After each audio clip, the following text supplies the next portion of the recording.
ஆவணி Cinemax Khushbu Sundar வழங்கும் Sundar C நடிப்பில் அரண்மனை 4 மே 3 முதல் திரையரங்குகளில்.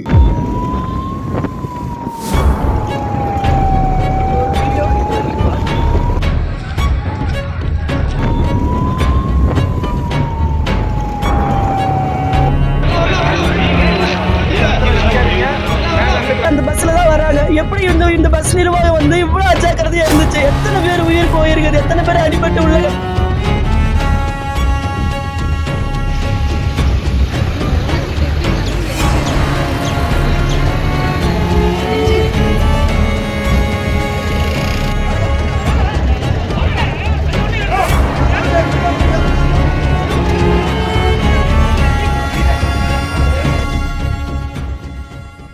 படல நீங்க ஜிஹெச்சுக்கு மட்டும் வாங்கினாங்க. நாங்க ஜிஹெச்சுக்கு வந்து 1.5 மணி நேரத்துக்கு மேல பார்த்தோம். ஆனா எங்க தம்பி பார்க்க முடியல. மத்த பேஷண்ட்டுகள்லாம் கொஞ்சம் அடிபட்டவங்களா இருந்தாங்க. என் தம்பி கிட்டத்தட்ட ஒரு 1.5 மணி நேரம் வரைக்குமே வரல. அதுக்கப்புறம் பாத்தீங்கன்னா உயிரையில் அங்கேயே ஸ்பாட் அவுட்னு சொல்லிட்டு கொண்டு வந்தாங்க.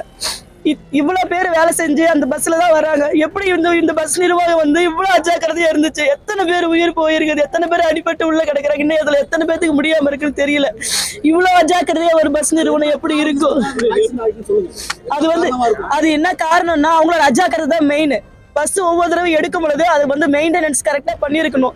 எப்படி பிரேக் டவுன் ஆகும்? இவ்வளவு ஒரு ஹில் ஸ்டேஷன்ல வண்டி ஓட்டும் பொழுது அவங்க எவ்வளவு ஜாக்கிரதையா வண்டி ஓட்டணும். நம்ம கீழே வண்டி ஓட்டும் பொழுதே ஜாக்கிரதையா வண்டி ஓட்டணும். இதுல ஹில் ஸ்டேஷன் போது இன்னும் 10 மடங்கு அவங்க கவனமா இருக்கணும். எவ்வளவு வந்து எல்லாம் ஏழை மக்கள் தான் அதுல பிரயாணம் பண்ணுவாங்க.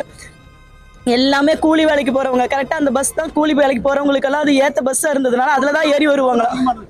80 பேர்கிட்ட மேல இருந்தாங்களாம். 80 பேத்துக்கு மேல இருந்தாங்களாம்.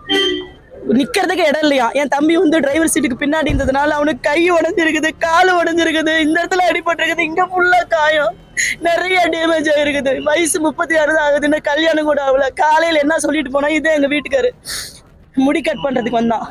இது மாதிரி இவருக்கு சுகர், காலில் புண்ணு இருக்கு, புண்ணு இன்ஃபெக்ஷன் ஆயிருக்குது, வேலைக்கெல்லாம் போகக்கூடாதுன்னு சொல்லிட்டாங்க. உடனே எங்க அம்மா சொல்லியிருக்காங்க வந்து, அம்மா நீ வேலைக்கு போகாத, நான் இன்னைக்கு வேலைக்கு போறேன்.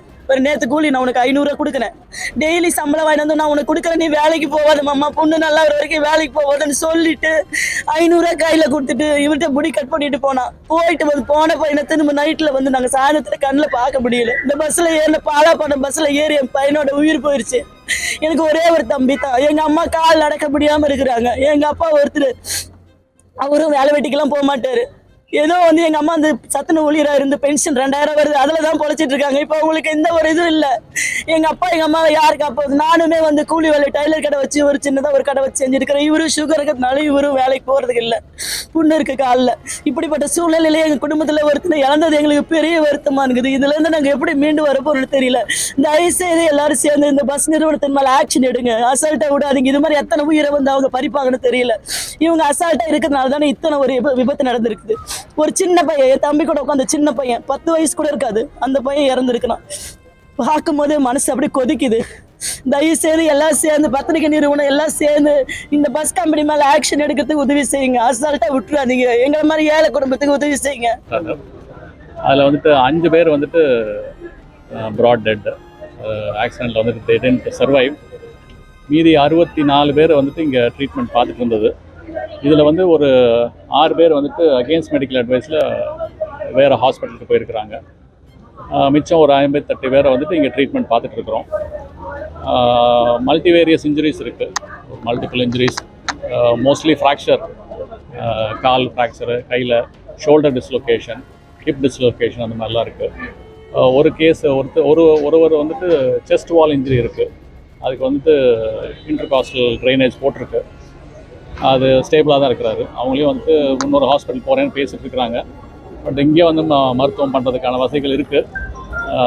இப்போ ராத்திரியில் வந்துட்டு சிடி எக்ஸ்ரேலாம் எடுத்துகிட்டு கொஞ்சம் ஸ்டெபிலைஸ் ஆன பிறகு ஒரு நபராக வந்துட்டு நம்ம சர்ஜரிக்கு எடுக்கிறதுக்கான ஆயத்தம் நடந்து கொண்டிருக்குது. ஸோ த்ரூ த நைட் வந்துட்டு நாங்கள் ஆர்த்தோ சர்ஜரியும் 2 அப்டாமினல் இன்ஜுரி இருக்குது, அது வந்துட்டு சர்ஜன்ஸ் வந்து பார்த்துருக்குறாங்க. ஸோ அந்த கேஸையும் வந்துட்டு இன்றைக்கி நைட்டே எடுத்துகிட்டு அடிக்குவேட்டான தியேட்டர்ஸ் இருக்குது, டேபிள்ஸ் இருக்குது நமக்கு. ஸோ எல்லாம் அனஸ்தட்டிஸ்ட் எல்லாமே சீஃப்ஸ் எல்லாம் வந்துட்டாங்க, ரேடியாலஜி சீஃப் வந்துட்டாங்க, சர்ஜரி ஆர்த்தோ சீஃப் எல்லாமே வந்துட்டாங்க. ஸோ ப்ளட்டும் போதிய அளவான ப்ளட் ஸ்டோரேஜில் இருக்குது. அதையும் நம்ம வந்துட்டு யூஸ் பண்ணிக்கிறதான முயற்சி பண்ணிகிட்ருக்கோம். இப்போ வந்துட்டு சில ஆர்வலர்கள் வந்துட்டு பிளட் டொனேட்டும் பண்ணிட்டு போயிருக்கிறாங்க. ஒரு 10 யூனிட் பிளட் கொடுத்துட்டு போயிருக்கிறாங்க. ஸோ சப்சிக்வெண்ட்டாக நமக்கு வந்து பிளட் இஷ்யூ எதுவும் இருக்காது. இந்த த்ரூ த நைட் வந்துட்டு என்னென்ன சர்ஜரிலாம் எடுக்கணுமோ அதெல்லாம் மைனர் கேஸாக நாளைக்கு பொறுமையாக எடுத்துருவாங்க. ஸ்டேபிள் கேஸ் எல்லாம் இது எமர்ஜென்சி எல்லாத்தையுமே இப்போ எடுத்துருவோம். த்ரூ த நைட்டு வந்து எல்லாத்தையும் பண்ணிவிட்டு ஷிஃப்ட் பண்ணுறோம். இன்னொரு 2-3 மணி நேரத்தில் வந்துட்டு most of the patients will be shifted to ward. Red ஜோன்ல எவ்வளவு பேர் இருக்காங்க சார்? ரெட் ஜோனில் இப்போ யாரும் இல்லை. ஒரே ஒரு கேஸ் அந்த செஸ்ட் வால் இன்ஜுரி சொன்ன இல்லைங்களா, அவர் மட்டும்தான் இருக்கிறாங்க.